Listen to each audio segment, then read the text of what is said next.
Benvinguts a Lletres i Vents.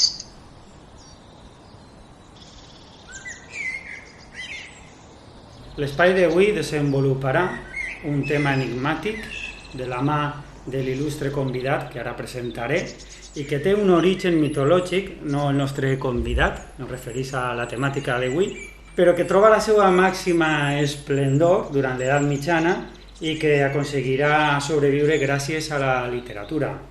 Doncs benvingut, Ivan Carbonell. Sé que ets posseïdor de diverses titulacions universitàries, però jo et presentaré com a filòleg i professor de valencià, actualment exercint la docència en una escola oficial d'idiomes.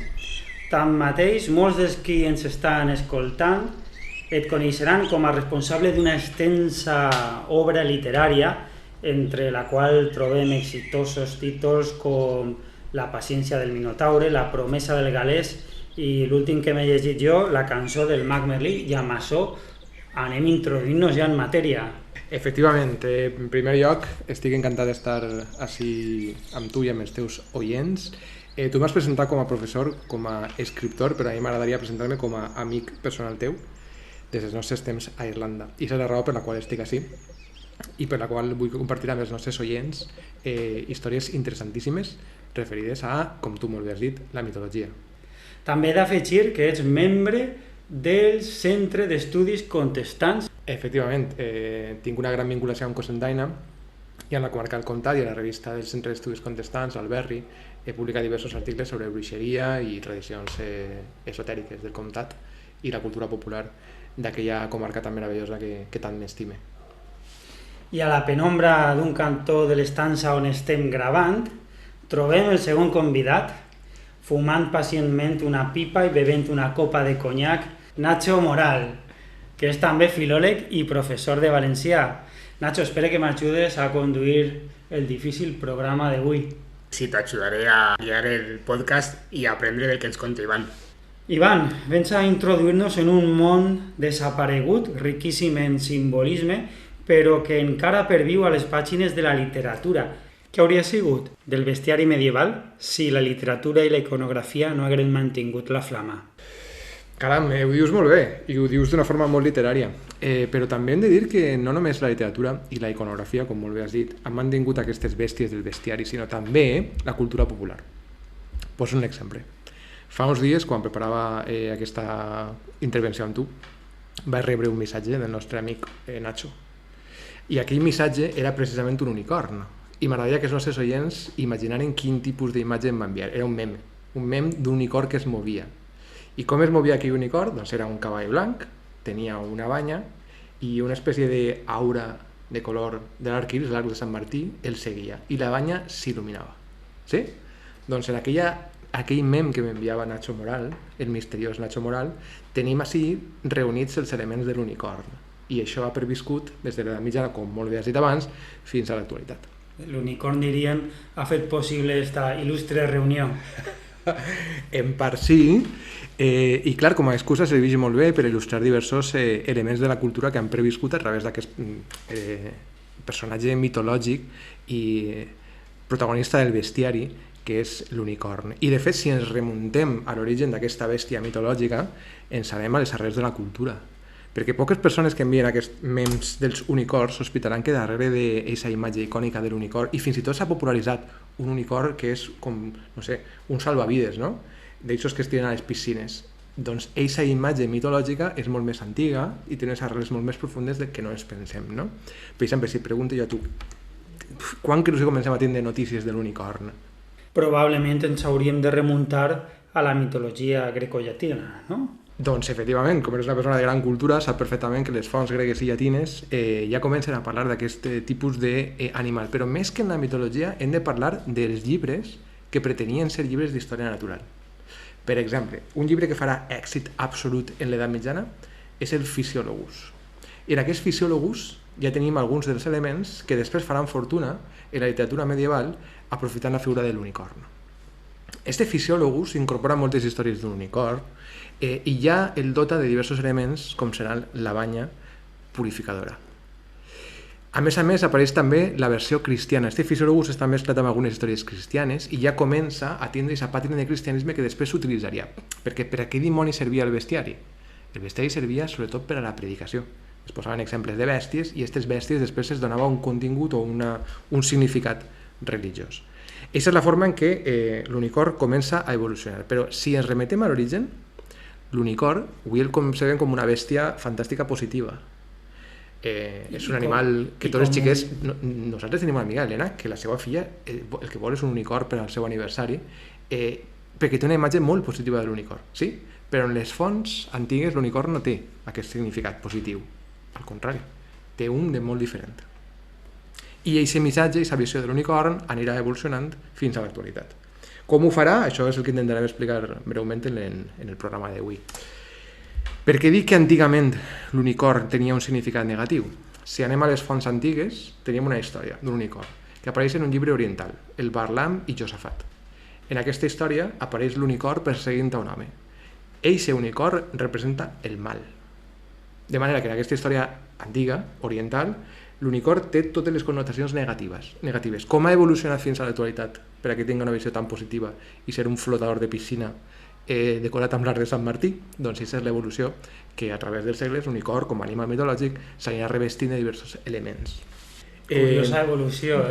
Sí, però per exemple, si pensem en el drac, també té en origen un significat negatiu, mentre que avui en dia el drac és un element decoratiu que queda molt bé i ningú pensa que es tingui una interpretació tan negativa com el tenia en l'origen. Per què dic que en origen el drac representava el mal?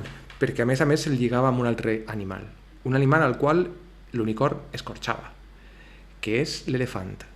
L'elefant, com a animal positiu, tenia un enemic que era l'unicorn. L'unicorn li clavava la seva banya, segons aquells llibres orientals, es parlaven de notícies de països llunyans, i el matava. L'unicorn està relacionat amb l'elefant i està relacionat amb el lleó, són els seus dos enemics. L'elefant cau víctima de l'unicorn, mentre que el lleó és l'únic capaç de plantar-li cara a l'unicorn. Recordem això del lleó perquè tornarà a aparèixer en el futur. Així és que una altra vegada més l'unicorn és un animal que representa el mal i a més és un animal salvatge que mata l'elefant. Però primera característica que ens interessa, la banya de l'unicorn. La banya de l'unicorn té un aspecte positiu. Les bèsties, segons les fonts antigues, esperaven que l'unicorn anara a beure en un llac, perquè en aquell llac una serp infectava les aigües amb el seu verí. Però arribava l'unicorn i què penses que feia l'unicorn? L'unicorn introduïa la banya en l'aigua i, oh sorpresa, l'aigua quedava purificada, de manera que els animals baixaven i bevien del llac. Això és el que ens conten els bestiaris, les fonts antigues, sobre l'unicorn. Ja tenim el primer aspecte positiu de l'unicorn, la banya. Recordem que estem en les fonts antigues, gregues, romanes, les històries orientals. Clar, això en l'edat mitjana triomfarà absolutament perquè la banya de l'unicorn es convertirà en un objecte molt preciat, molt preuat, perquè moltes persones el volen perquè té aquestes característiques purificadores. Però aquesta història ja està en les fonts antigues. I sembla que de moment té un origen oriental. Efectivament, molt bona pregunta. En les faules d'Esop, en les històries que ens arriben de l'Índia, com parlant del Josafat o el Kalila Dimna, tenim la banya de l'unicorn, les històries de l'unicorn, com un animal exòtic. Clar, l'unicorn no es trobava a Europa, de manera que se situava en algun lloc exòtic, en aquest cas l'Índia. I ahir tenim les primeres notícies sobre l'unicorn. També hi ha un tema increïble que és una carta del Preste Joan, el misteriós Preste Joan, en què també es parla sobre la presència d'un unicorn, no? De manera que sí, s'associa a llegendes, s'associa a països exòtics com per exemple l'Índia i es reporten notícies antigues sobre l'unicorn. Lligats sempre a aquests animals exòtics com són el lleó i l'elefant. Una altra gran font de la literatura medieval i del món medieval que també està en l'antiguitat clàssica, les etimologies. Abans ens has presentat a Nacho i a mi com a filòlegs. Quin és el patró dels filòlegs? Isidor de Sevilla. Per què? Perquè va ser l'autor de les etimologies. I què tenim en l'etimologia de l'unicorn? Doncs efectivament les mateixes notícies sobre l'unicorn, que és capaç de matar, que és una bèstia enemiga de l'elefant, i atenció, explica com caçar un unicorn. I aquesta és una idea interessantíssima que després farà fortuna en la literatura. Perquè com dimonis es casa un unicorn? Com es pot atrapar a un unicorn? Abans has parlat de la iconografia.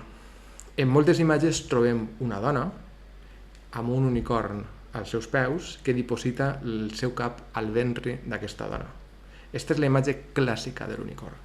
La dama de l'unicorn, no?, que apareix en diversos tapissos medievals. Efectivament, ahí tenim la idea de com atrapar aquesta bèstia maligna que és l'unicorn amb un contrapunt absolutament positiu. Una dona verge. Clar, l'única forma de caçar aquesta mala bèstia era col·locar una dona verge en un clar del bosc, en una zona que estiguera sense arbres, i en aquell lloc apareixia aquella verge, apareixia l'unicorn i no podia evitar dipositar el cap al damunt del ventre d'aquesta dama. Pensem que es parla d'unicorns fins i tot en la Bíblia. El que passa és que això depèn un poc de les traduccions. Es tradueix com un bou salvatge, però en molts textos de la Bíblia apareix la paraula unicorn com a tal, en algunes traduccions. De manera que es creia de forma fefaent, autèntica, que existien els unicorns. I també que es podia caçar un unicorn d'aquesta manera, col·locant una dona verge en un clar del bosc.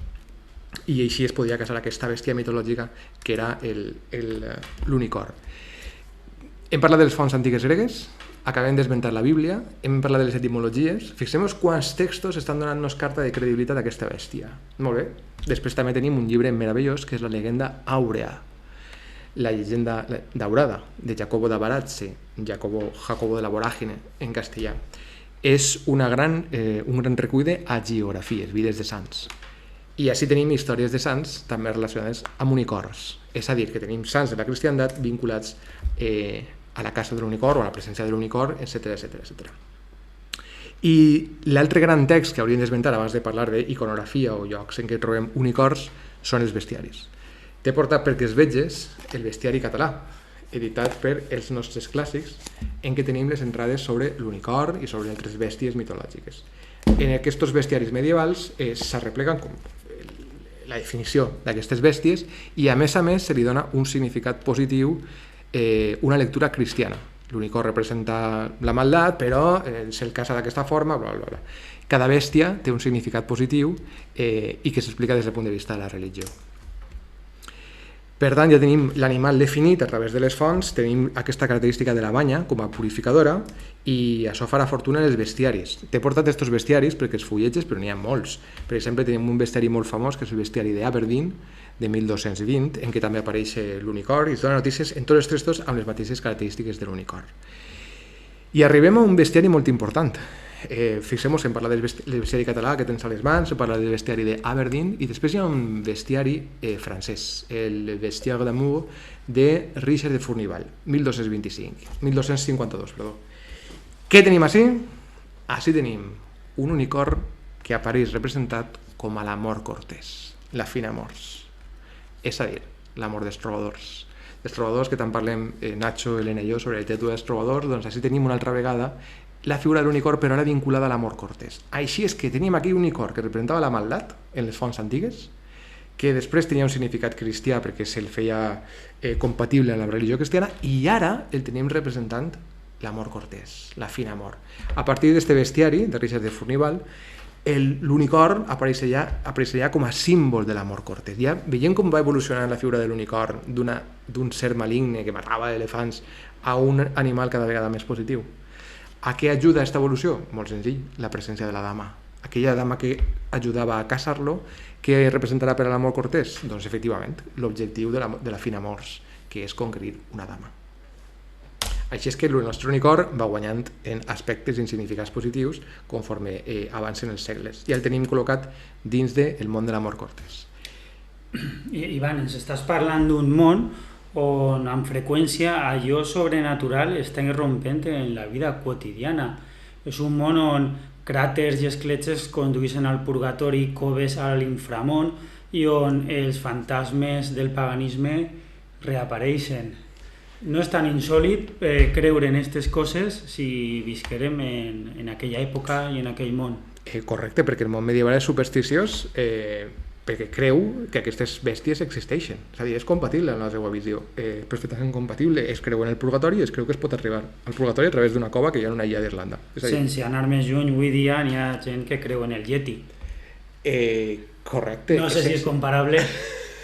En el bestiari medieval no està el Yeti, però avui en dia sí que és més exòtic creure en aquesta mena d'històries perquè tenim el mètode científic que descarta moltíssimes coses. Però en aquell moment era lògic pensar que aquestes bèsties existien. Fins a quin punt es creia que existien? fins al punt que també els reis estaven interessats en aquelles banyes d'unicorn. Si hem dit que l'unicorn el que fa és purificar, la banya d'unicorn purifica un llac, ara apliquem a un gran problema que existia a l'edat mitjana, i tu la coneixes molt millor que jo, que eres un gran historiador, la corrupció del menjar. Clar, jo sóc una persona poderosa, vull guarir-me tot verí, vull estar protegit com a tot verí, que és el que em cal, una banya d'unicorn. I anem a trobar, millor dit, trobarem reis de la corona d'Aragó interessats a tindre una banya d'unicorn. És un element protector. Efectivament. Què es feia? Amb pols de banya d'unicorn et protegies de la corrupció del menjar i t'asseguraves que no tenia verí. N'havien dit que aquella banya d'unicorn entrava dins el llac i purificava les aigües del llac. Apliquem-ho al menjar. I algú dirà, estan flipats, no? Però no, en aquell pensament medieval tenia molt de sentit. Oh, sorpresa, tenim el rei Joan I, també dit el Caçador.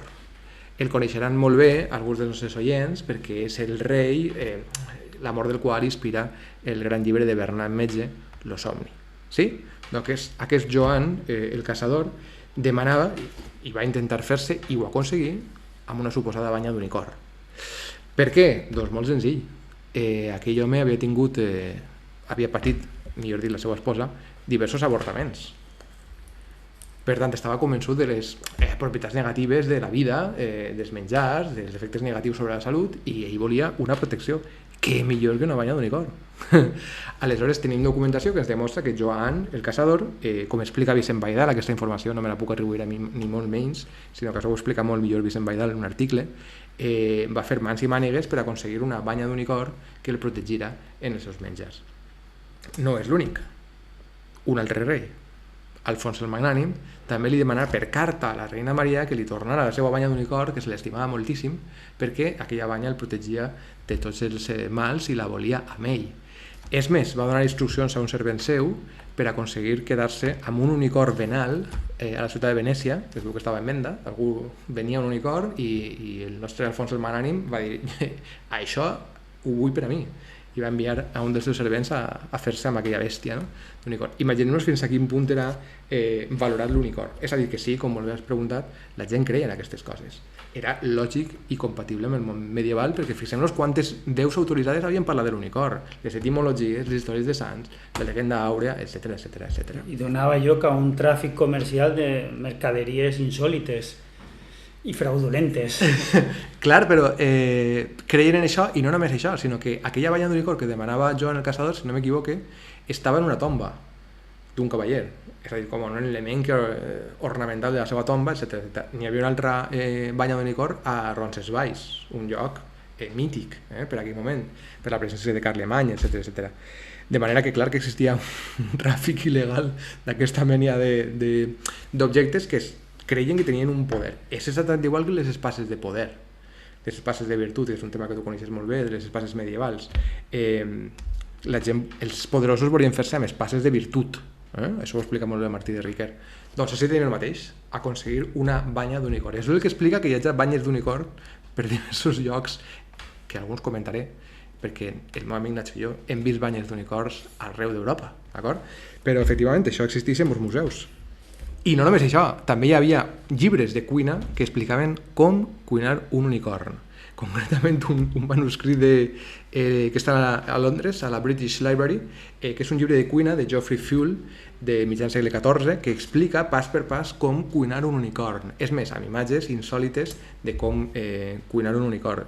Tu pots veure, perquè te vull portar per a que ho veges, els nostres oients no, i ho hauran de buscar per internet, però vaja, especifica perfectament com cal cuinar l'unicorn, en quina graella, separant-li el cap i després tirant les potes, és a dir, la casqueria fora. És a dir, que les il·lustracions sobre la casa de l'unicorn està molt bé, però és que a més les il·lustracions sobre la cuina de l'unicorn ja són una autèntica passada. Este manuscrit havia romàs sense localitzar fins que s'ha localitzat relativament fa poc i és espectacular des del meu punt de vista. Sí, una tècnica culinària reservada per als millors cuiners de l'època. Sí, en el bulli de l'època segurament podien oferir carn d'unicorn, que devia ser una cosa molt exquisita, però ahí tenim en aquest manuscrit medieval les instruccions punt per punt de com calia cuinar un unicorn. El 3 estrelles Michelin de l'època devia ser aquest cuiner d'Anglaterra. Hem parlat de cuina de l'unicorn, fins i tot, hem parlat de les banyes del tràfic de banyes d'unicorn, però és que també tenim autors com Francesc Eiximenis, que parlen sobre els unicorns. I Francesc Eiximenis és un franciscà, és a dir, este home no podia mentir, no? I què ens diu? Que l'unicorn no és l'ex aprende, sinó jaent sobre la falda de dona verge. És a dir, torno a repetir la mateixa història sobre com calia capturar un unicorn, no?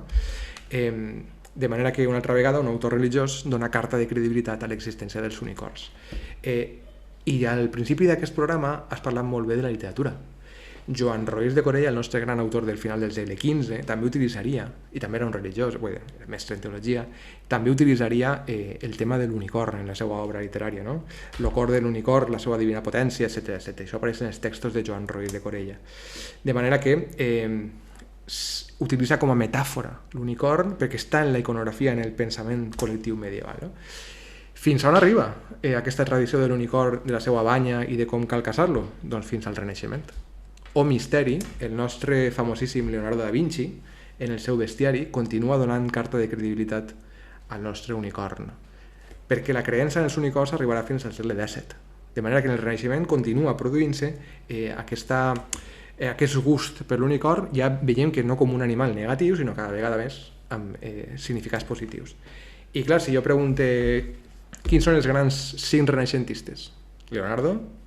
Miquelàngel? Bueno, algú estarà pensant en les tortugues ninja, és la resposta correcta. I arribem a un quadre, el quadre de Rafael.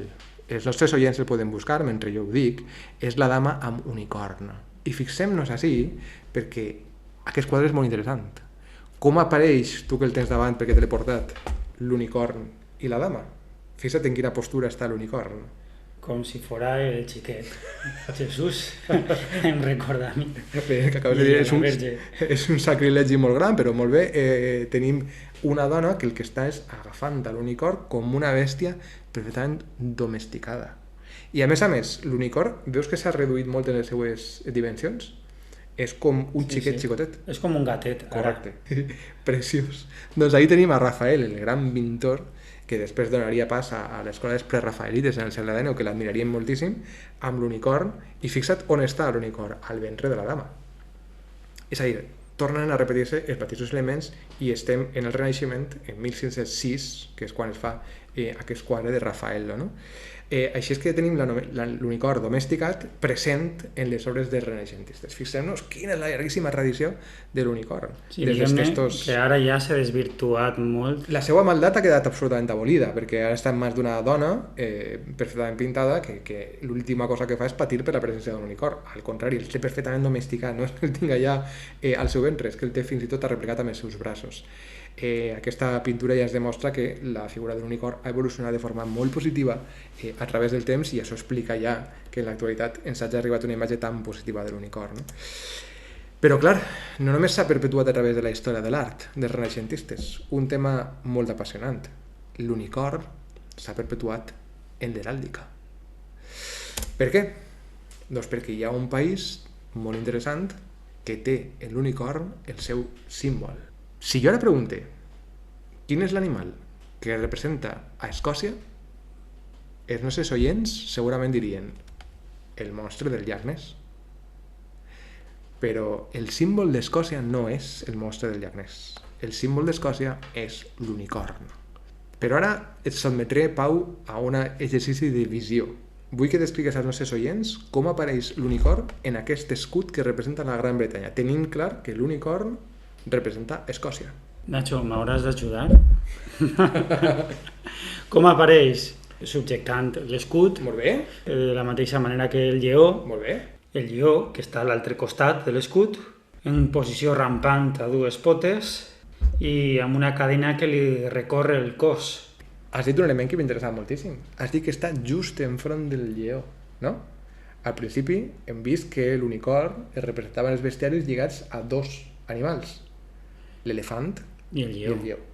L'elefant era l'animal que l'unicorn escorxava, però el lleó era qui podia plantar-li cara a l'unicorn. Ara ve la pregunta, si l'unicorn és Escòcia, qui dimonis és el lleó? Anglaterra. Correcte, perquè estem davant de l'escut de Gran Bretanya. I has dit molt bé que l'unicorn té una cadena, és a dir, apareix encadenat. La pregunta és per què? Doncs perquè Escòcia és un país tan indòmit i amb un caràcter tan fort que fins i tot és capaç d'encadenar l'unicorn. Així és que quan veiem un unicorn representat a Gran Bretanya, que està per molts llocs, a Londres el trobarem en moltíssimes estàtues, Nacho i jo en vam veure un a Buckingham Palace, al damunt d'una columna, me'n recordo perfectament, estem veient un símbol d'Escòcia. I en aquesta postura, que és rampant, el que fa és subjectant l'escut de la Gran Bretanya, a la bandera de Sant Andrews, etc. Este és un altre símbol d'Escòcia, este és el símbol de l'Irlanda del Nord, però les dues grans figures que ocupen aquest escut són el lleó coronat i l'unicorn encadenat. I per cert, la cadena termina en una corona que li fa d'orgolla a l'unicorn. Han aconseguit Escòcia dominar l'unicorn, encadenar l'unicorn. I aquest és el gran símbol escocès que moltíssima gent no coneix perquè l'heràldica és un món també molt apassionant però també molt desconegut. No? Si és que en la iconografia l'unicorn s'ha mantingut també com a símbol de molts llocs, entre altres un país tan bonic com és Escòcia. I no només això. Si jo vull veure unicorns, és difícil que en trobeu un en un zoològic, aleshores me n'hauré d'anar a buscar llocs on puguen trobar unicorns. I així ve un camp meravellós que és el dels museus. A quins museus podem trobar unicorns? Doncs podem viatjar fins a Nova York. A Nova York hi ha un museu espectacular, que jo no he vist mai, que és el Met. En aquest Met hi ha una sèrie de pintures d'origen europeu, segurament dels Països Baixos, que s'anomenen la Casa de l'Unicorn. Aquests tapissos són espectaculars perquè representen les diferents fases en què es caça un unicorn. Apareix l'unicorn casat, després apareixerà l'unicorn mort i després apareixerà també l'unicorn capturat. I una altra vegada, en aquesta imatge de l'unicorn capturat que està en una gàbia circular, ja el tenim encadenat. Com abans has dit una argolla, efectivament tenim en aquesta imatge, en aquest tapís, l'unicorn encadenat agafat pel coll. Exactament igual que teníem en l'escut heràldic de la Gran Bretanya. Aquests tapissos són molt famosos, estan en el museu, en la zona dels cloisters, que diuen del Met, però no és l'únic unicorn que podem trobar en la pintura. Després tenim frescos a Roma, en què apareixen també unicorns, com en un fresc del Palau Farnès de Roma, en què tenim un unicorn preciós, més gran que la pintura de Rafael, molt més augmentat. Este havia menjat més que el de la pintura de Rafael, estava més polit. Però segurament les persones que ens escolten, la imatge que tenen de l'unicorn representat és la dels tapissos que hi ha al Museu del Cluny de París. La sèrie de tapissos de la dama a la licorna, la dama i l'unicorn. I això és molt curiós, perquè així l'unicorn s'utilitza amb altres elements i una altra vegada quin animal apareix també lligat a l'unicorn?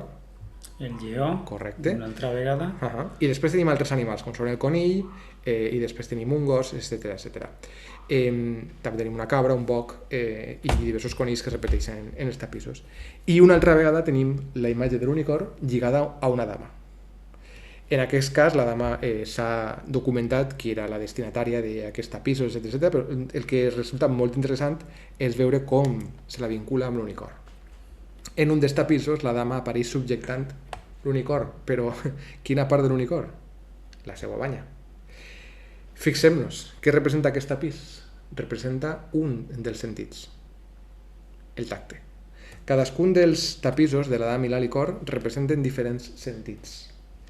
Tenim el tacte, tenim el gust, tenim l'oïda, i els animals que apareixen en l'escena dels tapissos s'utilitzen per a representar els 5 sentits. I això és tot un gran homenatge, perquè té els símbols heràldics d'una família important de l'època, etc. És a dir, que podem documentar, s'ha documentat aquí, anaven destinats a aquests tapissos, no? Tapissos molt misteriosos que després aparegueren en el segle XIX o en un palau, mig perduts, i després a partir del 1800 estaven en el Museu del Cluny. És a dir, que són els tapissos que han representat la imatge icònica de l'unicorn. I algú dirà, jo no els he vist mai. Doncs si algú dels nostres oients ha vist la pel·lícula de Harry Potter, la primera, en aquella pel·lícula apareixen els tapissos de la dama i l'unicorn, perquè el símbol de Gryffindor és un lleó. Si és que han utilitzat els tapissos de la dama i la dama a l'unicorn per utilitzar el lleó que representa a Gryffindor. En aquest tapís que tu pots veure, Pau, fixem-nos que tenim la dama representant un dels sentits. La dama sosté un espill i l'unicorn es mira en l'espill, per tant representa la vista. I on col·loca les potes l'unicorn? Sobre la falda, sobre les cuixes. Correcte, sobre el ventre de la dama, en definitiva. Una altra vegada més tenim la imatge de l'unicorn representant la virginitat. Perquè, clar, el que s'està representant amb aquesta imatge és que la dona és verge, perquè era l'única forma de domesticar una bèstia tan salvatge, la més salvatge de totes, com és l'unicorn. Apareix absolutament domesticat, però no apareix casat, Fixa que apareix, en certs tapissos el teníem casat, el que tenim així és un unicorn domesticat al servei de la dama, representant els diferents sentits corporals. Però no és només l'únic unicorn que podem trobar a Cluny. Quan algun dia anem al Museu del Cluny, Nacho i jo, que ho tenim pendent, veurem, un tapís molt bèstia que es diu el cos de Saint-Étienne, respectat per totes les bèsties salvatges. I quina bèstia es col·loca en aquest tapís? Un unicorn, per a representar el més salvatge dels animals. Així és que als peus del sant també trobarem un unicorn perfectament dibuixat i la veritat és que és francament bonic. I també hi ha una escultura que es diu Dona i Unicorn, i si ens fixem en la dona, també una altra vegada tenim les potes de l'unicorn al damunt del ventre de la dama. Veiem com la iconografia va repetint-se sempre amb els mateixos elements perquè són significats que la gent coneixia i que a dia d'avui hem perdut perquè aquesta transmissió cultural s'ha perdut a través del temps, però en aquell moment la coneixien tots i no calia explicar-la. Què està representant aquesta idea? La virginitat. Per tant, la dona que està sostenint l'unicorn és una dona verge, perquè d'una altra forma, segons els bestiaris, l'unicorn no va cap a la dama, sinó que és impossible, se'n va lluny i s'allunya d'ella. Ajuda a simbolitzar la puresa. O els diu molt bé, representa la puresa. I si teníem una dona que és verge, a la qual va l'unicorn i col·loca les seues potes al damunt del seu ventre perquè és verge, anem un pas més enllà. Anem directament a la Mare de Déu, que representa la virginitat màxima, perquè va ser mare sense perdre la virginitat, segons el dogma. Aquesta imatge no me la puc treure jo tampoc de la butxaca, igual que abans he citat a Vicent Baidal, així de citar a Maria Saiz, becària d'investigació del Departament de Filologia Catalana de la Universitat de València, que em va fer arribar aquesta imatge de l'unicorn que hi ha a Colmar. En el retaule dels dominics de Colmar tenim representat l'unicorn i la verge. Així tenim Gabriel, si no m'equivoque, i així tenim una altra vegada més representant l'unicorn amb les seues potes al damunt del ventre i ara ja de la verge per excel·lència, que és la Mare de Déu. De manera que aquest element serveix per a fins i tot decorar un retaule dels dominics. De manera que la imatge és francament bonica. Podríem dedicar tot un programa a analitzar tot el retaule, perquè aquí hi ha uns elements bestials. Així tenim el foc de la salsa aquella evangèlica, l'Anunciació de Gabriel, els gossos. Està ple de missatges, però vaja, la iconografia que a mi m'interessa és la de l'unicorn. I després veiem com la verge toca la banya de l'unicorn, perquè no hi ha cosa més pura que la banya de l'unicorn que guareix de tolterí. De manera que ja estan fusionats tots els elements. Ja l'unicorn forma part de la iconografia cristiana, plenament acceptada, fins al punt que el podem trobar en altres llocs. Per exemple, en el refectori de la catedral de la catedral de Pamplona, a Navarra, tenim el púlpit del lector i així tenim també la llegenda de la casa de l'unicorn representada en l'unicorn que hi ha esculpit allí. De manera que una altra vegada més s'utilitza la idea de l'unicorn i la seva banya dins d'un temple cristià. Però si jo he de triar una representació de l'unicorn, no triaria cap d'aquestes. Triaria aquesta. No sé si el nostre expert Nacho la reconeix. Sí, no estic equivocat, és un retaule del Merton College, a Oxford. Efectivament. I així qui va fer classe, que va ser una persona que estava molt interessada també en bèsties, en dracs, en anells, en jocs místics, en literatura medieval. Els nostres oients estaran pensant en el professor John Ronald Reuel Tolkien, que va ser professor precisament del Merton College, i cada dia entrava per la porta del Merton i què veia? Aquest panell místic en què trobem la banya de l'unicorn. Bé, el panell és bestial, tenim l'anell de Crist, tenim l'estrella de l'Anunciació, tenim el llibre dels 7 segells, tenim un mico, i apareixen diversos personatges representats, però hi ha una banya de l'unicorn que travessa tota la imatge. I ara és quan hem de confessar la veritat. Nacho i jo vam anar a Oxford. Com es nota que heu viatjat. Sí, hem viatjat, però això és molt absurd. Vam estar per Oxford, vam pegar moltíssimes voltes, i ja va ser quan vas tornar d'Oxford que vas començar a pensar en unicorns i en històries d'estes, i vas descobrir que hi havia un unicorn esculpit al Merton College d'Oxford. I vas dir, ostres, hem estat a Oxford i no he buscat l'unicorn que està ahí a Oxford representat. Però passant les fotografies vaig descobrir que m'havia fet una foto just al davall d'aquell panell, de manera que sí que he estat molt prop de la banya de l'unicorn del Merton, però sense saber ni que estava a davall de la banya de l'unicorn. Jo confesse, que diria Jaume Cabré. Però no és només l'únic lloc d'Oxford en què podem trobar banyes d'unicorn. Hi ha un altre college molt famós, que és el New College, que té un museu, i en aquest museu s'exhibeixen unes banyes d'unicorn. Però hem de dir que són de narval. El narval és un animal marí que té una banya d'unicorn bestial, no una banya d'unicorn, que és un clau, una dent, en realitat, que és espectacular, i la major part de les banyes d'unicorns que hi ha al món són, en realitat, claus o banyes de narval, que és l'animal que tingué la desgràcia, perquè de vegades es mataven únicament per aconseguir aquell clau, aquella banya que associaven a l'unicorn. No, i el vendrien... el tràfic que hem comentat, passarien per una banya d'unicorn. Així és que, bé, tenim diverses imatges d'unicorns, però n'hi ha moltíssimes més, que no pararien de citar imatges d'unicorns i de quadres. Però en la literatura també trobem unicorns. I hi ha un molt interessant que moltíssimes persones no coneixen, que és el d'Alícia a través de l'espill. Alícia, de Lewis Carroll, té 2 llibres. Alícia al País de les Meravelles i Alícia a través de l'espill. En aquest segon llibre tenim 2 animals. Quins 2 animals tenim representats en aquesta il·lustració meravellosa d'Alícia a través de l'espill? Tenim l'unicorn i tenim... I què representen aquests 2 animalots que s'estan barallant, precisament, al llibre de Lewis Carroll? 2 representen el que hem vist abans que representaven. L'unicorn representa Escòcia i el lleó representa Anglaterra. I s'estan barallant en el llibre, arriba Alícia i posa pau entre aquestes 2 bèsties que s'estan pegant. Òbviament, els lectors de Lewis Carroll coneixien el significat del lleó i de l'unicorn i no feia falta que ho explicara. Però clar, nosaltres trobem ahí 2 animals i diem, no són que dimonis és, però bueno, realment en els llibres de Lewis Carroll res té sentit. I per tant quadra perfectament la presència d'un unicorn i d'un lleó. Abans hem dit que l'unicorn havia entrat en la literatura també i que apareixia en la pel·lícula de Harry Potter, però també apareix en els llibres. En el primer llibre de Harry Potter i la pedra filosofal apareixen els unicorns com animals absolutament purs, que Voldemort es menja un unicorn per a guanyar poder perquè és una bèstia molt pura, es diu al llibre. I ja per acabar, tenim un parell de llibres més en què apareix l'unicorn, un és meravellós, que es diu El unicornio, de Manuel Mujica Laínez, és una novel·la espectacular per a que la vulgui llegir, no és fàcil de llegir, però és molt bonica. I després tenim un altre llibre d'Iris Murdoch, que es diu El unicornio, esta confessi que no me l'he llegida, però me la vull llegir. I després hi ha una meravellosa novel·la de Tracy Chevalier, que es diu La dama i l'unicorn, que utilitza el tema dels tapissos per a construir la seva novel·la. I finalment també tenim en Rilke, el famosíssim poeta alemany, també apareix un poema dedicat a l'unicorn, en els sonets a Orfeu, per si algú el vol buscar, està a la seva disposició. Jorge Luis Borges també utilitza l'unicorn en el Libro de los seres imaginarios, i ja l'última referència que dona sobre l'unicorn és la de Laura Gallego, que utilitza molt bé l'unicorn en el seu llibre Memòries d'Idun, com a representar l'últim unicorn que queda viu en aquell món meravellós que ella crea. I així ja tenim els unicorns amb tot el seu sentit positiu. Ja apareixen en Harry Potter o en Laura Gallego amb el seu significat positiu.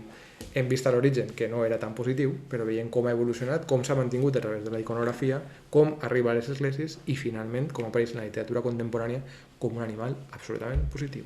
Va complint una funció necessària segons el moment.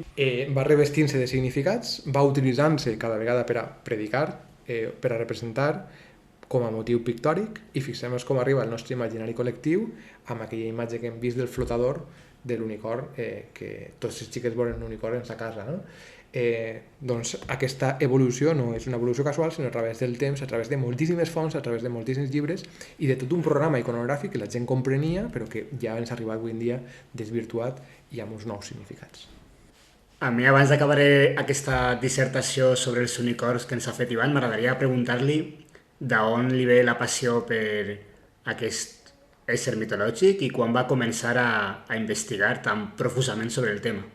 Doncs, si he de ser sincer, no sé molt bé quan va començar aquesta obsessió per l'unicorn, però suposo que va ser a partir de la novel·la El unicornio, de Mujica Laínez.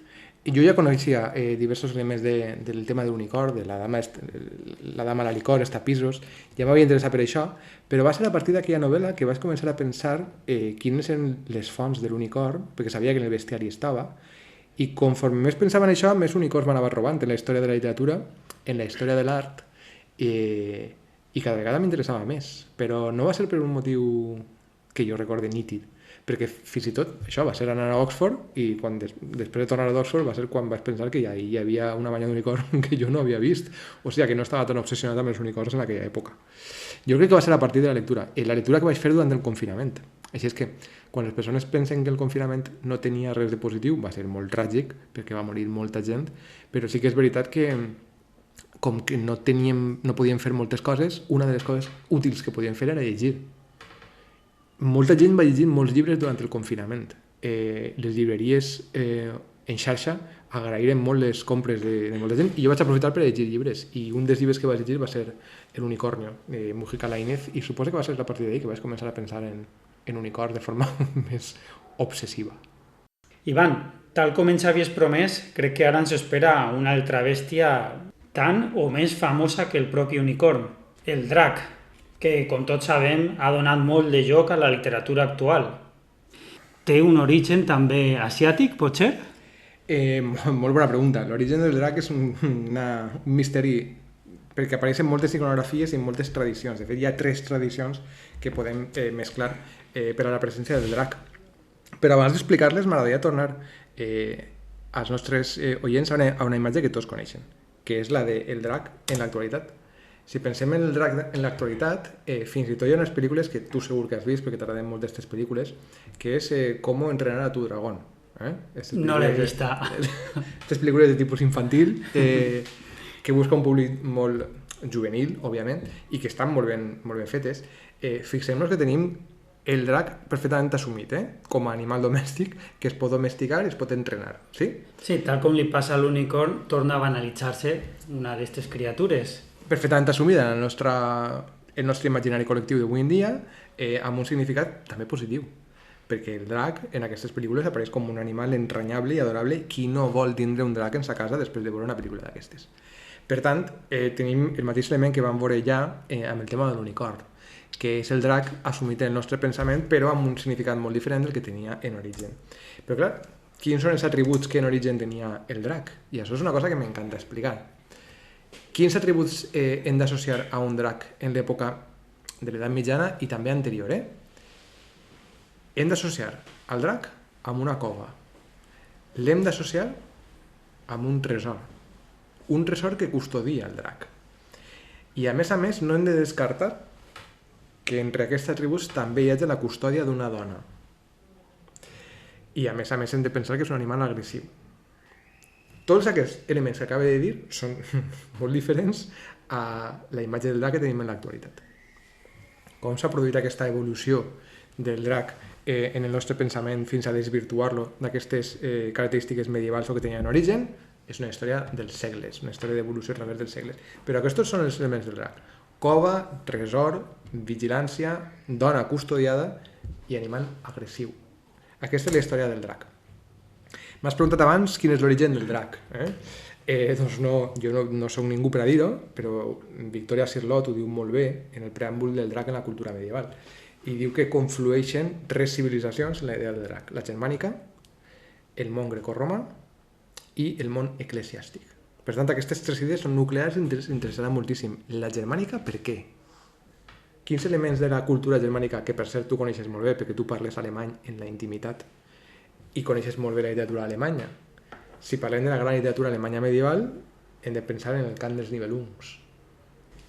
Si pensem en la mitologia grecorromana, algú dirà, un drac en la mitologia grecorromana? Després l'anem a veure molt present. I després el món eclesiàstic. Clar que sí, perquè el drac apareix en la Bíblia. Però fixem-nos, en els 3 elements apareix el drac com un element negatiu. El que passa és que s'anirà assumint a través dels segles i canviarà la seva idea. He dit abans que el drac cal associar-lo a llocs com les coves. El drac, es diu en un dels llibres que vaig llegir, el drac en la cultura medieval, és un animal tècnic, és a dir, viu a la vall de terra. Ell es mou a través de llocs subterranis i, clar, quan ixa a la superfície, quan té la mala sort de trobar-se amb el sant o amb l'heroi de torn, es diu en aquell llibre, no? De manera que ell custodia el seu treball, el seu tresor, i és quan van a molestar-lo que el drac reacciona de forma virulenta. El cristianisme utilitzaria molt bé aquesta imatge. Per què? Tenim el drac present en les vides de sants. Un drac apareix en la vida de Sant Silvestre. Recorde que quan parlant de l'unicorn parlant de la legenda àurea, les hagiografies de sants, no? Doncs en la vida de Sant Silvestre apareix un drac que estava on? En un pou. I què és un pou? És una cavitat en la terra, no? Doncs ahí tenim un drac tan tranquil ell fins que Sant Silvestre el va dominar i li posa una cadena i un collar de ferro. Ja tenim el drac domesticat. Ja podem recuperar la imatge del principi de com entrenar el teu drac, que apareix amb cordes, lligat, dominat. Ja tenim aquesta idea en l'imaginari cristià, Sant Silvestre. Sant Marcel de París, un altre sant, amb el seu bàcul, amb un objecte de poder, va tocar el drac i el va vèncer, el va derrotar. De manera que ja tenim la religió triomfant al damunt del drac. Aquest sant Marcel va ser canonitzat. De manera que el seu poder era tal que només amb un toc va aconseguir dominar el sant. I això la gent de l'època se ho creia. Però si els nostres oients pensen en quin drac és el més icònic del món cristià, és el de l'Apocalipsi. En l'Apocalipsi de Sant Joan apareix un drac ahí que representa el dimoni, els àngels lluiten contra ell, hi ha una guerra en el cel, el drac se'n va, l'expulsen, de manera que tenim els àngels combatent el drac. Sí? Aquesta és la iconografia cristiana que serà perfectament assumida. Però quin valor representa el drac? L'agressivitat. I quina és la gran història del cristianisme que ens parla sobre dracs? I que a més està molt relacionada amb el món del llibre? Sant Jordi. Sant Jordi i el drac. T'he portat una imatge per a que la expliques als nostres oients. Així tenim a Sant Jordi. Sant Jordi, com mata el drac?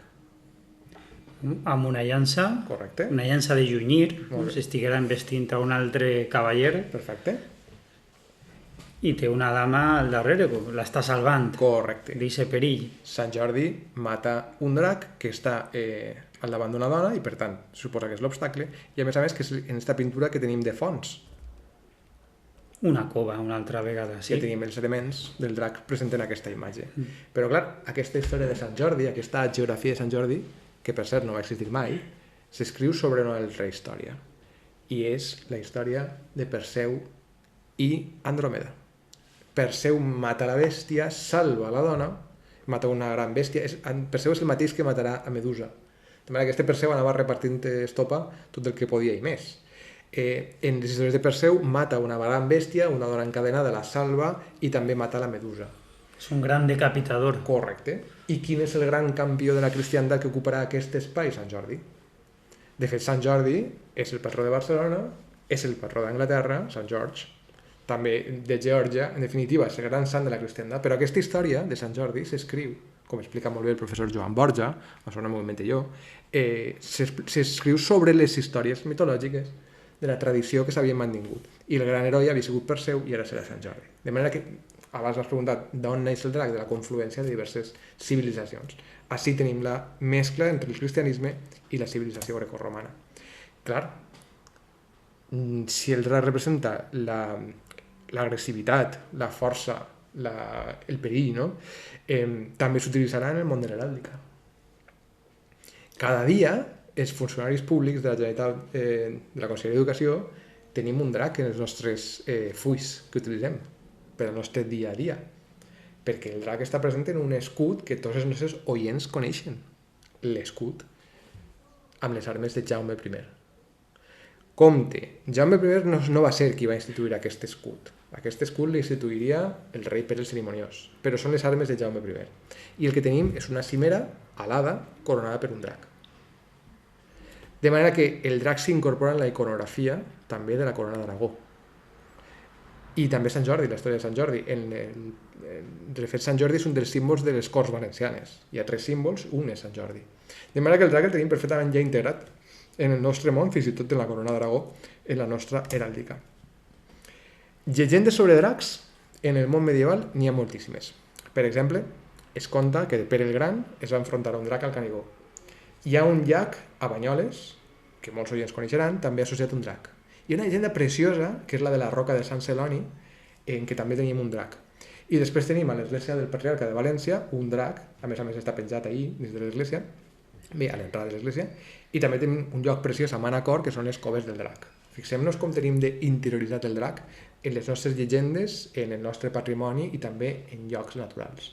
De manera que aquest drac medieval que havíem vist es va representant i va formant part d'històries i del nostre pensament diari. Concretament, la llegenda del rei Pere és bestial, la dona com a certa fra Salimbene, en el segle XIII, i es parla sobre com el rei Pere puja al Canigó, s'enfronta a aquell drac, però el deixa viure perquè no li ha fet res, i per tant l'home se'n baixa i el drac continua allà. I aquesta història es donava com a autèntica i la gent de l'època se la creia. Més històries sobre dracs n'hi ha moltíssimes, no acabaríem, però n'hi ha una molt bonica que és la del drac de Sant Celoni. A Sant Celoni hi ha una pedra, una cova, en la qual es deia que vivia el drac, i qui li va fer front al drac i el va aconseguir derrotar va ser un valerós cavaller que utilitzava una espasa de virtut, l'espasa de Vilardell, una de les espases de poder o de virtut que en l'edat mitjana es donaven com autèntiques i que Martí de Riquer explica molt bé en llegendes històriques catalanes. Documenta aquesta espasa de Vilardell. Esta va ser l'espasa amb la qual es va derrotar al drac i de fet qui vagi a Sant Celoni podrà localitzar la roca on tenim el drac. Una altra vegada més, per a que tinguem una història de dracs, necessitem tindre una roca i una cova en la qual tenim present el drac. No? Havíem vist abans que era una llança el que matava el drac. Ara el que és l'espasa, el que derrota el drac. Per no fer-me molt pesat i no començar a parlar de moltes llegendes sobre dracs en la cultura catalana, proposa als nostres oients que fem un viatge. Per exemple, deixem la corona d'Aragó i anem-nos-en a Gran Bretanya. Pensem en Gal·les. Què tenim a Gran Bretanya, a Gal·les, etc.? Quina és la gran literatura d'allà? La gran literatura d'allà és molta, però un dels grans elements és la matèria de Bretanya, que va ser comuna entre Gal·les, Europa del Nord, etc. Molt bé, doncs aquí tenim una gran història que és la de Lancelot. Lancelot és un gran cavaller, també relacionat amb un gran tresor, amb una gran presó, amb un món subterrani, amb una dama del llac, i així en la història de Lancelot també tenim un drac present. I això, clar, influiria en la nostra literatura també en obres com el Blandín de Cornualla, que també tenim una serp, tenim un drac, tenim diversos elements que apareixen en aquestes històries que són fruits de la matèria de Bretanya. Però pensem en el gran representant de la matèria de Bretanya, Artur Pendragó, pensem en el seu nom, Pendragó, d'acord? Tenim la imatge del drac associada a Artur, perquè la nit que va ser engendrat, les estrelles dibuixaren una constel·lació d'un drac, que això presagiava el naixement de l'heroi. De manera que el gran símbol de la matèria de Bretanya, que és Artur, apareix representat, anunciat, amb un drac que refulgeix en les constel·lacions. I no és casual que la bandera de Gal·les també tinga un drac. Si els nostres oients tenen en ment la bandera de Gal·les, veurem un camp blanc i un camp en verd, i al damunt tenim un drac bestial. Per què? Doncs perquè hi ha una rondalla gal·lesa en què ens explica que hi havia un drac blanc i un drac roig que lluitaven en les profunditats d'un llac, van emergir, i Merlin, que estava allí, va dir que emergerien, lluitarien entre ells i un mataria l'altre. El drac roig representaria, un representava els saxons, l'altre representava els bretons, en definitiva. El drac roig representa avui en dia els gal·lesos. Però la iconografia de la seva bandera es basa precisament en aquella llegenda gal·lesa, en aquella rondalla, que després també apareix en la història de Merlin, en la matèria de Bretanya. Fixem-nos fins a quin punt ha penetrat el drac en l'imaginari col·lectiu que avui en dia és la bandera de Gal·les. Però clar, ja que estem a Gran Bretanya, quina és una de les primeres obres que s'escriuen en anglès antic que ens arriba a través de la literatura nòrdica, perquè abans havíem parlat de la literatura germànica? Doncs és el Beowulf, una història impressionant d'un gran heroi. És un poema èpic escrit en Old English, o en anglès antic, en què tenim un gran heroi que lluita contra diverses bèsties. Primer s'enfronta a un gegant, que és Grendel, i en la segona part s'enfronta a un drac. Un drac que custodiava un tresor. Sí? Clar, aquell drac custodiava aquell tresor i algú, un home, va furtar una copa d'aquell tresor i això va posar el drac histèric i el drac va decidir venjar-se. I ara jo pregunto, aquesta història no ens sona de res? Un drac que custodia un tresor, un lladre que li furta un objecte del seu tresor i el drac s'enfada? Els nostres oients deuen estar pensant, a mi això em sona d'una pel·lícula. una pel·lícula basada en un llibre, El Senyor dels Anells. Prèviament té un altre llibre que és El Hobbit. John Ronald Reuel Tolkien ens escriu una història, que és El Hobbit, en què tenim un personatge que furta un objecte del tresor del drac Smaug. No és casual, perquè quin va ser el gran tema d'investigació de Tolkien i al qual va dedicar molts esforços i va traduir? El Beowulf. Tolkien era un gran expert en anglès antic i un dels pocs textos que tenim en anglès antics és el Beowulf. De manera que aquests elements d'aquesta història Tolkien els utilitzaria en la seva gran obra narrativa que és el Hobbit. I tenim una altra vegada els elements del drac que custodia un tresor, etc. I és un element violent. De manera que ho tenim ahí. Abans m'has parlat de quines tradicions conflueixen en el drac. Orient. En la cultura oriental el drac és un element positiu. És més, és un animal que representa la bona sort.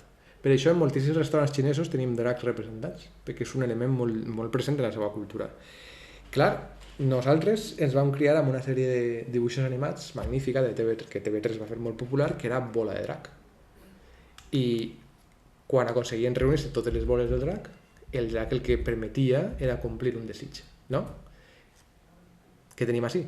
El drac com un element absolutament positiu, perquè en la cultura oriental és un animal absolutament positiu, de manera que és molt coherent. Ja tenim una altra tradició sobre drac, i qui vulgui trobar dracs el que ha de fer és viatjar al Japó, que en veurà un fum. De manera que trobem el drac present en la literatura, present en la iconografia i present en moltíssimes obres. A més, associat també a històries com les de les llegendes o les espases, etc. Pel que fa a la literatura, i per a ser molt sintètic, Tolkien va obrir aquell món de dracs que custodiaven tresors, però després ha tingut uns moltíssims seguidors. Per als nostres oients que vulguin trobar dracs en la literatura, existeixen les cròniques de la Dragonlance i ja tenim en el nom Dragonlance la presència dels dracs. En aquells llibres dracs hi ha moltíssims, de tots els colors que els oients vulguin, i representen, això sí, la maldat, sense la capacitat de parlar, com sí que la tenia Smaug, però vaja, tenen també els seus atributs, són violents, etc. Molt actualment, George R. Martin ha utilitzat molt bé el món dels dracs, és un gran admirador de Tolkien, i fins i tot una de les cases de Joc de Trons està associada als dracs, són els Targaryen, són els únics capaços de dominar els dracs, estan lligats a ells, la reina de dracs, la mare de dracs, etc. És que George Martin ha tret profit del món del drac tot el que ha pogut i més. Però jo què sé, potser els nostres oients els avellisca anar a trobar dracs, no? Jo el que vull en aquesta vida és trobar-me un drac i vull saber on puc anar a trobar dracs. Proposem-nos diversos llocs. Per exemple, Cracòvia. Cracòvia, que està a Polònia, té un lloc molt bonic que és el castell de Wawel. Doncs als peus del castell de Wawel hi ha una cova.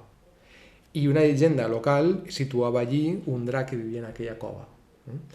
Jo he de confessar que jo he estat a Cracòvia, jo he estat al castell de Wawel, però no coneixia aquesta història de dracs del castell de Wawel i, clar, algun dia hauria de tornar a aquesta meravellosa ciutat que és Cracòvia i buscar la cova del castell de Wawel perquè no l'he vista. És més, sé que hi ha una escultura amb un drac que tira foc. Jo no crec que ningú pugui resistir-se a la tentació d'anar a buscar una estàtua d'un drac que tira foc per la boca. Vull dir, això és el màxim.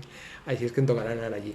Per tant, de la cultura polonesa tenim també llegendes sobre dracs que estan presents. Anem a un altre lloc en què sí que hem estat els tres i que els nostres oients segur que coneixen. Berlín. A Berlín hi ha una meravellosa estàtua de Sant Jordi. Això sí, amb la seva iconografia molt més germànica que no mediterrània, i tenim un drac meravellós esculpit al costat del riu, una estàtua monumental, i també tenim els mateixos atributs. Però aquest Sant Jordi, que ataca el drac, ho fa amb una espasa, no ho fa amb una llança. Però no s'anem tan lluny. A la ciutat de València tenim una casa dels dracs. Ara, si té de memòria, puc equivocar-me, però crec que és el carrer Sorní, on està aquesta casa dels dracs, i hi ha un drac meravellosament esculpit que a mi sempre, no sé, m'ha fascinat, perquè a més és un drac molt musculós. Este drac anava al gimnàs, aguanta un capitell i la veritat és que és fantàstic. Tota aquella casa està musculat. Està molt musculat, este drac. És un drac de la burgesia valenciana de l'època. Correcte, perquè aquella zona de l'Eixample és molt burgesa i vaja, és un drac preciós, molt ben esculpit i molt ben fet. A mi personalment és un lloc de València que m'encanta. I per a les persones que vulguin saber més sobre dracs, els recomano un documental que em va recomanar la meva amiga Helena, en què sí que tenim el drac molt present en la cultura medieval. Es diu La guerra contra el dragón, Fuego y Furia, i en aquest documental que es va emetre en la 2 ens parlen de 3 històries medievals en què es donaven com a certa la presència del drac. No me'n recordo de tot el documental, però 2 de les històries, una era un drac que atacava un monestir o un convent, no me'n recordo, i després tenim també un drac que crec que era a Xipre o a Creta, no me'n recordo, un dels 2 llocs, en què es donava com a certa la presència d'un drac que matava els cavallers que anaven cap allà, fins que aconseguirem matar-lo. Es dona una explicació per a cadascun dels dracs. Probablement l'últim drac que acabo de dir devia ser un cocodril que estava per allà pegant voltes i va matar algú. Però vaja, són 3 històries del món medieval que ens expliquen molt bé com en el món medieval es creia en l'existència de dracs, sempre associats a coves, com hem vist, i com animals monstruosos que mataven molta gent. De manera que estava molt present en el món medieval, es donava com a cert que existien i ja veiem que ha traspassat a la iconografia, ha traspassat a l'arquitectura i ha traspassat al nostre pensament contemporani a través de tots aquests segles d'evolució en què el drac representa primer el pecat i la mort i després cada vegada té significats més positius. Xina i Japó tenen també una tradició important quant a dracs, veritat? I és un món que desconec més, però sí que és veritat que sé que en les cultures orientals el drac representa, i fins i tot ara que ho dius, en l'horòscop xinès tenim l'any del drac, que és un any molt positiu. De manera que sí, es conten també moltíssimes històries. És més, ara estic citant de memòria i puc equivocar-me, però segons tinc entès, Bola de Drac, que és un anime japonès, es basa en una història xinesa, de literatura xinesa, en què apareix aquest personatge de Son Goku, d'un porc, etc, i també apareix la idea del drac. De manera que en les cultures orientals sí que té un clar significat positiu, el drac, representa la bona sort, mentre que en el nostre món més contemporani, més mediterrani i més europeu, tindríem un drac amb un significat negatiu que evoluciona a través del temps. Però sí, això em xoca, perquè al Japó i a la Xina, en les cultures orientals sí que tenim un drac com un element positiu des de l'origen. I s'ha mantingut fins a l'actualitat. Mentre que en el món medieval mediterrani i europeu el drac clarament representa el pecat i representa la mort. Per això ve associat a les coves, a aquesta foscor, a aquests conductes que comuniquen amb l'Avern, amb l'infern, l'inframón. Clar, i també per la tradició dels textos bíblics i dels textos religiosos ens parlen clar com simbolitzes tu el pecat i el dimoni. El representes amb una serp o el representes amb un drac. De manera que aquests elements, de fet, si pensem en les serps, probablement els nostres oients pensaran en les serps com un animal negatiu. Clar, perquè s'ha utilitzat per a representar el dimoni, el verí, i no per a representar res de positiu. Mentre que, si ho pensem bé, moltíssimes medicines es fan a partir de verins per a després contrarrestar-los, no? Però les serps i els dracs representen en el món medieval el camp associatiu negatiu perquè necessiten representar-se d'alguna forma, de manera que és l'animal idoni per representar la maldat. Així és que ens arriba carregada d'aquests significats negatius, mentre que en el món oriental representa sempre una lectura positiva. Sí, compleix una funció necessària per a cobrir aquest espai. Sí, sé que això és banalitzar un poc, però Fran de la Jungla va dedicar una sèrie de programes als dracs. I clar, ell deia una cosa que resultava interessant, diu: l'home ha replegat en un sol animal tot allò que li espanta. Perquè clar, ell s'anava fins i tot a veure els dracs de Komodo. I per a justificar aquell viatge s'anava a una biblioteca en què un mapa mundi, deia Hic sunt dragones. Així hi ha dracs, no? Però aquella marca es col·locava en els llocs que no s'havien visitat mai, els llocs que se sabien inhòspits, i es col·locava aquella marca en els mapamundis, en els mapes de l'època, per a representar que allò era una zona perillosa. Però efectivament a Komodo és on tenim els dracs aquells enormes, no? Aquells bitxos tan bèsties que es mengen una cabra en 2 segons. Clar, és el que ens fa por, però és que existeixen rèptils que tenen forma de drac i que fan molta por també en l'actualitat. Així és que és l'animal idoni per a que replegui tot aquell significat negatiu. És una literatura fantàstica perquè els dracs s'utilitzen a partir de Tolkien per a representar això, un ser bestial que és capaç de destrossar-ho tot. Per això recomana diverses obres, que són les de la Dragonlance, però hi ha moltíssimes més. I de fet George R. Martin utilitza molt bé els dracs, però així ja no es col·loca tant en les coves, com per exemple Smaug, el de Tolkien, sí que està en una cova, mentre que George R. Martin els dracs aquells els explota de mala manera i els posa a navegar pels cels i a fer moltíssimes missions de càstig dels altres, no? De manera que va desvirtuant un poc la imatge del drac que tenien de Tolkien, que és molt més fidel al Beowulf, però bé, els utilitza per als seus interessos i de fet fins i tot hi ha xiquetes avui en dia que es diuen Daenerys, no? Vaja, com la protagonista els capítols de Joc de Trons i de les novel·les de Joc de Trons. Sense saber com acabaria l'última temporada. Sí, que se li va un poc l'olla, però sí, efectivament. Per tant, aquesta literatura que segueix Tolkien en molts aspectes utilitza també els dracs però d'una altra forma. Si m'estàs preguntant per literatura medieval, sí que hi ha un llibre que t'interessaria moltíssim, que és el de Joan Mandeville, el llibre de les meravelles del món. Aquest és un llibre medieval de viatges pel món i en aquesta història, tan meravellosa del llibre de les meravelles del món, sí que tenim una història que és la llegenda de la filla del rei d'Hipocràs, en què tenim una xica que està transformada en drac i aquesta xica aconseguirà tornar a la seva forma humana a través d'un bes. Això se situa en una illa, etc., també en una cova, bla, bla, bla. Però pot ser a algú li sonarà aquesta història perquè va haver un autor medieval valencià que va utilitzar molt bé aquest element, que és Joan Martorell.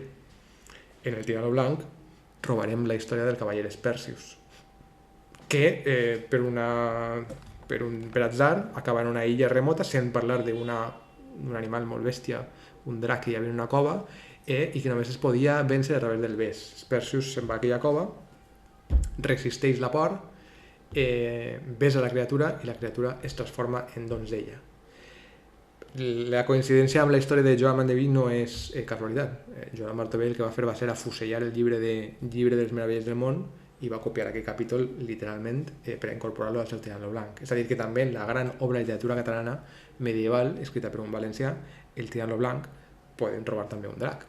Tot i ser una obra que intenta ser versemblant i contar-nos les històries versemblants d'aquell cavaller que és Tirano Blanc. Però també tenim la presència d'un drac perquè Joan Martorell no podia resistir-se a la tentació d'incorporar aquella meravellosa història que havia llegit en el llibre de Mandeville.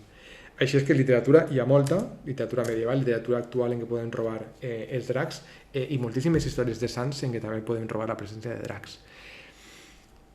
Què tenim com a resultat? Doncs que el drac ha entrat en la nostra simbologia quotidiana, fins i tot en escut d'armes de la Generalitat Valenciana, i apareix representat en moltíssims llocs perquè és un animal del bestiari medieval que ha aconseguit traspassar al nostre imaginari col·lectiu actual, però transformant aquell símbol al principi negatiu en un símbol positiu.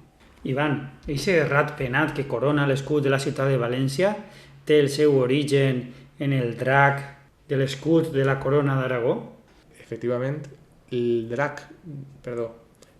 rata penada, el rat penat de l'escut de la ciutat de València té en origen el drac de les armes de Jaume I. El que passa és que aquell drac cada vegada es va dibuixant d'una forma més barroera, d'una forma menys ortodoxa, fins que al final sembla un rat penat. De manera que sí, l'origen del rat penat està en el drac, del casc de Jaume I, de la cimera de Jaume I. És la corrupció del dibuix d'un drac el que dona aquesta imatge.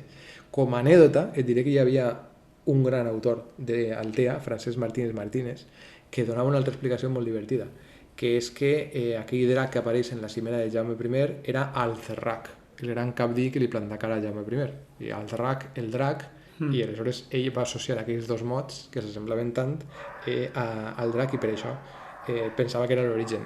Era un error de Francesc Martínez, si ho deia seriosament, no és l'origen del drac, però vaja, sí, l'origen del rat penat de València està en el drac de Jaume I. Ivan, molt resumidament, algunes altres criatures del bestiari medieval han sobreviscut fins a l'actualitat? I tant! Per exemple, la sirena és un altre animal que apareix en el bestiari medieval i que ha arribat fins als nostres dies. I poso dos exemples molt senzills. El primer, quan som a l'institut per anunciar el pati, què és el que sona? La sirena que per cert, en la tradició greco-llatina tenia un aspecte totalment diferent, no? Perquè en comptes de tindre mig cos de peix, tenien ales per a volar, eren com pardals que tenien una veu dolcíssima que feia que els mariners es llançaren a la mar i acabaren ofegats. Quin canvi respecte al que coneguem ja posteriorment d'esta criatura. Però en la mateixa història, quan les sirenes són encarregades per dones atractives, que criden, etc., la gent no pot resistir-se a anar-se'n. La sirena ve en origen, és el seu origen. En el bestiari medieval es perpetua aquesta imatge i arriba al nostre imaginari col·lectiu actual fins i tot en el símbol de Starbucks. La cafeteria Starbucks té com a símbol una sirena. De manera que aquelles bèsties de la mitologia que en el bestiari medieval es consoliden amb les seues històries també arriben fins al nostre pensament col·lectiu actual. Moltes bèsties apareixen en el bestiari medieval i les coneixem en l'actualitat. El que passa és que aquells significats que tenia el bestiari medieval avui en dia ja no es mantenen. Per exemple, el bestiari medieval es parla de la pantera, que quan la pantera brama s'escampa una flaire que tots els animals es queden fascinats i bocabadats amb aquella flaire meravellosa de la pantera. Avui en dia la pantera ningú se li ocorreria associar-la amb una flaire meravellosa del seu alè, però això apareix en el bestiari medieval. Moltíssimes bèsties de l'actualitat que coneixem en el bestiari medieval tenen un significat que avui en dia no li atorguem. Però sí, moltes bèsties del bestiari medieval continuen i les podem trobar també en la iconografia, en l'heràldica, en la història de l'art, i com més sabem sobre aquell món medieval, millor entenem tota aquesta tradició i aquesta evolució. Doncs Ivan, t'he de dir que hem arribat ja a la fi del programa d'avui i la veritat és que se m'ha passat volant, escoltant-te parlar d'aquestes criatures que formen part de la nostra cultura i del nostre imaginari col·lectiu. Doncs bé, espero que el nostre públic hagi gaudit amb aquest tema i que com m'ha passat a mi, se'ls hagi obert l'apetit per descobrir els misteris que encara s'amaguen darrere dels llibres i de la literatura. Efectivament, ha sigut un plaer per a mi també compartir espai amb tu i parlar d'aquestes bèsties escapades del bestiari medieval fins als nostres dies. Moltes gràcies, Ivan. I espero tindre't ací una altra vegada. A mi m'agradaria parlant de literatura de cavallers. Tenim el Tirant lo Blanc, del que ja has parlat, i també el Curial de Güelfa. Doncs no ho descartes. Doncs bé, ahí queda la invitació, Ivan. Molt bé. I abans d'acomiadar-nos, recordar als oients que poden comentar el que siga en la nostra pàgina de Facebook de Lletres Events. Nacho i Ivan, moltes gràcies i fins a la pròxima.